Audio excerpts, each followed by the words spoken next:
इथं फलटणची MIDC आहे ती त्याची अजून त्याचं एक्सपान्शन करायचं आहे, वाढीव MIDC करायची आहे, अधिग्रहित जमीन करायची आहे। त्याच्यामध्ये सुरवडी नावाचं गाव आहे, हां, निंबोर म्हणून एक गाव आहे, डवळेवाडी, मिरगाव आणि नांदल अशा 5 गावांमध्ये MIDC प्रस्तावित आहे 284 हेक्टरवर आणि तिथे वाटाघाटी शेतकऱ्यांची सुरू आहेत। आता आपली निवडणूक संपली की मी स्वतः फलटणमध्ये जाईन, तिथं बैठक घेईन शेतकऱ्यांबरोबर आणि हा विषय मार्गी लावेल आणि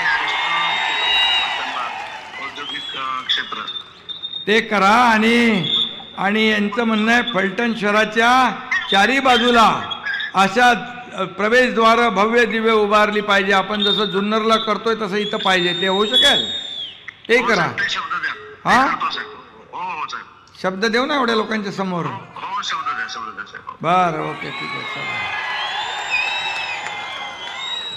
चलो इथे बघा, जसं रामराजे म्हणाले त्यांचं त्याप्रमाणे मी काम केलंय। No reason on the spot decision, जगे पेचन। आणि आता एवढ्या हजारो लोकांच्या समोर मंत्री बोलल्यानंतर मंत्र्याला माघार नाही, आणि त्याच्या प्रमुखाने सांगितलंय, आणि मी तर उपमुख्यमंत्री आहेच ना सरकारमध्ये, त्यामुळे काळजी करू नका। देश विदेशातील प्रत्येक घडामोडींचे लाईव्ह अपडेट मिळवण्यासाठी आता साम टीव्हीच्या सर्व सोशल मीडिया प्लॅटफॉर्मला लाईक, फॉलो आणि सबस्क्राईब करा। तसंच सर्व नोटिफिकेशनसाठी बेल आयकॉन प्रेस करायला विसरू नका।